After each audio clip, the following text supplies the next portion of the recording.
Sebagai orang yang udah pernah cobain smartphone lipat dari seri sebelumnya, bahkan dari brand kompetitornya, saya jadi cukup ngerti ya kenapa belakangan ini banyak rekan saya yang nanyain apakah Z Flip 5 ini yang terbaik.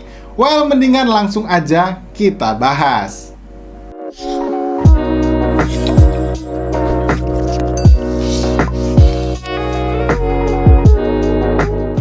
Halo guys, ketemu lagi barengan saya Iksan. Seminggu yang lalu akhirnya Samsung secara resmi ya memperkenalkan smartphone flagship seri lipat terbarunya untuk pasar Indonesia.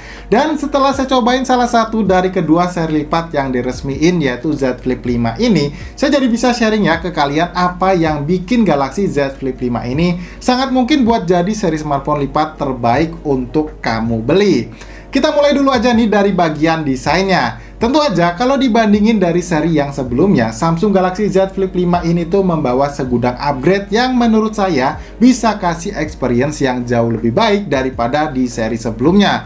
Cover screen dengan panel layar Super AMOLED 3,4 inchinya ini jelas jadi sebuah pembeda yang sangat besar ya apabila dibandingin dengan seri pendahulunya. Sebab selain bisa diandalkan sebagai preview gambar dari aplikasi kameranya, cover screen-nya saat ini tuh udah sangat bisa juga ya untuk membuka banyak aplikasi kayak aplikasi Google Maps, YouTube, WhatsApp, bahkan Netflix pun bisa kalian buka dan di-play di cover screen-nya ini.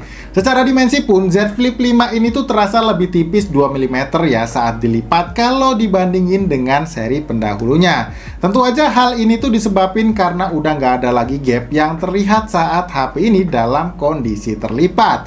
Kalau buat build quality dan durability-nya sih ya saya rasa nggak terlalu banyak perubahan ya. Cuman masih kerasa solid dan premium kok. Serta soal sertifikasi IPX8 yang bikin HP lipat ini tuh jadi tahan air juga masih tersedia.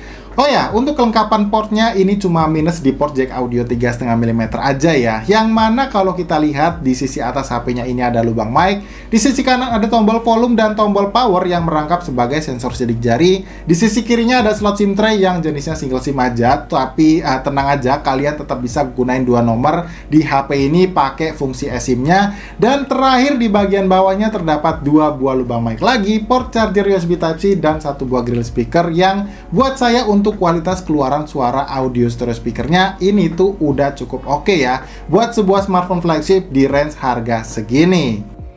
Oke, sebelum saya lanjut buat ngebahas soal layar dalamnya, di sini saya mau kasih tahu dulu ke kalian ya, kalau harga dari unit yang kita bahas saat ini tuh sekarang ada di 16 juta kurang 1000 buat varian RAM dan storage yang didapat adalah 8/256 GB. Tapi ini tuh kalau kalian belinya lewat official websitenya mereka ya, dan sayangnya karena masa PO-nya juga udah lewat, jadi buat dapetin benefit 2 kali storage-nya itu udah nggak bisa kalian dapetin lagi. Tapi ya tenang aja guys, karena kalian masih dikasih benefit lainnya kok, yang mana menurut saya juga masih cukup menarik ya, yaitu bisa dapetin garansi Samsung Care Plus-nya selama 1 tahun. Atau ya kalau kalian mau dapetin harga yang lebih murah dari website resminya ya untuk HP ini, bisa cek aja link pembeliannya yang udah saya taruh di kolom deskripsi. Nah, kalau untuk urusan layar utamanya nih, HP ini tuh udah dibekalin panel layar Dynamic AMOLED 2X berukuran 6,7 inci, resolusinya Full HD+, support refresh rate layar di 120Hz juga, dan udah bisa buat nampilin gambar dengan format HDR10+. Tentu aja dengan spesifikasi flagship yang kayak gini, mau kalian pakai untuk scroll-scroll sosmed, nonton film di Netflix, atau bahkan dipakai main game sekalipun, ya udah pasti bisa dapetin experience yang sangat baik. Cuman sayangnya karena smartphone ini adalah smartphone lipat ya, bagian tekukan di tengah layarnya ini tuh masih belum dapetin perubahan yang signifikan daripada seri sebelumnya. Jadi ya kalau sewaktu-waktu kalian gak sengaja nge-swipe layarnya dari tengah kayak gini, ada feel tekukan yang sejujurnya dari pengalaman pribadi saya selama gunain HP ini tuh gak terlalu banyak ngeganggu sama sekali. Lanjut, untuk urusan performanya nih, chipset yang dipakai HP mungil ini tuh ya udah paling kenceng ya dari Snapdragon saat ini, yaitu Snapdragon X Gen 2 for Galaxy. Yang mana meskipun power dari chipset ngebutnya ini tuh di limit ya, tapi sepengalaman saya waktu iseng ya coba-coba main game di HP stylish ini, saya tuh masih bisa dapetin pengalaman bermain game yang sangat baik. Lihat aja nih, selama saya main game Mobile Legends di settingan grafis ultra dan frame rate-nya yang high, saya masih bisa dapetin FPS yang sangat stabil di 58 fps. Waktu buat dipakai main game PUBG Mobile juga sama nih. Selama saya pakai settingan grafisnya di Smooth Extreme, ya walaupun grafis Ultra SD Ultranya ini udah terbuka, saya masih juga bisa dapetin FPS yang stabil di 58 fps.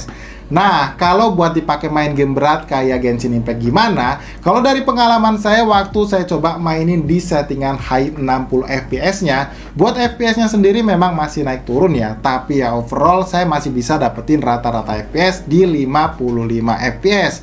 Jadi ya udah jelas ya, sekalipun power dari chipset HP ini tuh di limit, performanya benar-benar tetap masih bisa diandelin. Ya apalagi kalau kalian cuma mau pakai buat penggunaan casual aja, misal ya edit-edit foto atau edit video gitu. Kalau untuk daya tahan baterainya gimana ya? Sayangnya nih guys, Samsung nggak kasih banyak upgrade ya di bagian ini. Kapasitas daya baterainya ini masih sama di 3700 mAh, dimana selama saya gunain HP ini buat screen on time yang bisa didapat itu masih di bawah 7 jam. Tapi tenang aja guys, selain HP ini tuh udah support fast charging sebesar 25 watt, yang mana bisa isi daya baterai HP ini dari 5% sampai penuh hanya butuh waktu selama 1 jam 15 menit. Bagian back covernya saat ini juga udah ada magnetnya yang sangat memungkinkan ya buat kalian pakai atau gunain fitur MagSafe di HP ini. Oke, sekarang kita lanjut buat ngebahas soal kameranya. Secara spek ini bisa dibilang sama ya dari seri pendahulunya, dimana setup kamera belakangnya ini dual kamera aja, lensa kamera wide beresolusi 12 megapiksel plus OIS, lensa kamera ultrawide 12 megapiksel juga, dan satu buah lensa kamera selfie yang punya resolusi sebesar 10 megapiksel. Jujur untuk kualitasnya ini udah oke ya, detail gambarnya bagus, saturasi warnanya juga cukup natural, dan secara dynamic range juga ini udah kelihatan luas. Cuman kalau dari selera saya sih ya, ini tuh agak sedikit kurang aja, atau bisa dibilang kurang angkat gitu ya di bagian shadownya, dan agak sedikit over aja di bagian kontrasnya. Jadi ya semoga di next update ya Samsung itu bisa kasih improvement lagi buat ningkatin kualitas fotonya.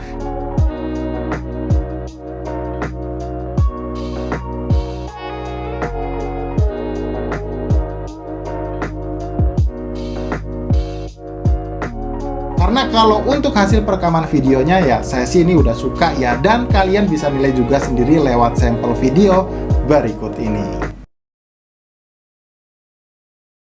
Lensa kamera utamanya yang saya rekam di resolusi 4K 60 fps. Buat stabilisasi gambarnya ya kalian bisa lihat ya, ini stabil banget karena memang ada fitur optical image stabilization-nya. Dan kalau kita coba buat autofokusnya, nah cakep ya, jadi smooth untuk autofokusnya, dia nggak kayak patah-patah gitu.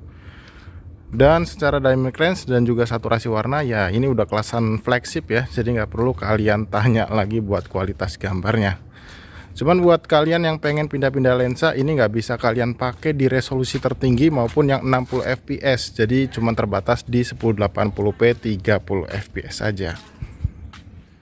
Nah, kalau ini saya rekam di resolusi 1080p 30 fps. Kayak yang saya bilang tadi, kalau kalian butuh pindah-pindah lensa, jadi kalian bisa pakai di resolusi ini. Ini untuk lensa utamanya ya, dan ini saya pindah ke lensa kamera ultrawide-nya. Untuk audionya sendiri nggak tahu nih, apakah ada jeda nanti waktu perpindahan lensa atau enggak. Dan kalau kalian mau langsung pindah juga, switch ke lensa kamera depannya, ini juga bisa guys. Nah, kayak gitu ya. Jadi ini adalah kualitas perekaman video kamera utamanya yang saya rekam di resolusi 1080p 30 fps. Nah, kalau untuk kualitas perekaman video dari lensa kamera depannya ini kayak gini ya guys, dan ini saya rekam di resolusi 4K 60 fps. Dan untuk stabilisasi gambarnya, lagi-lagi saya tuh belum tahu apakah ini ada fitur yang sama atau bisa dibilang optical image stabilization ya. Karena kalau di bawah jalan ini kalian bisa lihat sendiri ya, ini tuh stabil banget. Dan ya kalau soal saturasi warna dan juga dynamic range ya lagi-lagi nggak bisa dibohongin ya, karena ini adalah smartphone kelas flagship. Jadi ya udah pasti gambar dan kualitasnya itu udah cakep banget lah. Tapi menurut kalian gimana? Kalian bisa bantu aja kasih penilaian di kolom komentar yang ada di bawah. Nah, sekarang saya mau kasih tahu nih ya sama kalian apa alasan yang paling kuat buat jadiin HP ini smartphone lipat terbaik yang resmi di Indonesia adalah soal bagian softwarenya. Mungkin kalau dengar soal jaminan update softwarenya Samsung mah udah biasa ya, 4 tahun untuk major update-nya dan 5 tahun untuk security patch update-nya. Tapi ya kalau soal kematangan UI-nya, ya bener-bener deh, ini tuh Samsung masih nggak ada lawannya guys. Karena ya mereka ini bisa betul-betul memaksimalkan potensi dari cover screen-nya yang lebar ini dengan sangat baik ya, walaupun memang beberapa aplikasinya itu masih perlu bantuan dari aplikasi Goodlock ya, yang bisa kalian download juga secara gratis di Galaxy Store-nya. Oh ya, by the way, waktu pertama kali kalian nyalain HP-nya ini tuh udah berjalan dengan basis Android 13 dan One UI 5.1. Jadi ya buat kamu yang mungkin beli HP ini dan punya rencana untuk dipakai dalam waktu yang lama, harusnya sih ini udah aman banget guys. Oke, well, buat kesimpulannya menurut saya sih ya, kalau kalian mau cobain punya smartphone lipat, emang better start dari Z Flip 5 ini dulu. Karena selain ya harga yang lebih terjangkau dibandingin yang seri Fold-nya, experience yang bisa didapetin juga menurut saya udah nyenengin banget nih guys. Bahkan ya kalau mau dibandingin sama brand sebelah yang punya smartphone lipat juga. Dan mau ngingetin lagi ya, kalau kalian tertarik mau beli, bisa langsung aja cek linknya yang udah saya taruh di deskripsi. Oke guys, jadi ya saya rasa cukup kayak gitu aja video review dari Samsung Galaxy Z Flip 5-nya ini. Seperti biasa, jangan lupa like videonya kalau kalian suka dan share ya ke teman-teman kalian kalau ngerasa video review kita kali ini bermanfaat. Kalau gitu sampai di sini saya Iksan pamit dan sampai kita ketemu lagi guys di video review yang berikutnya.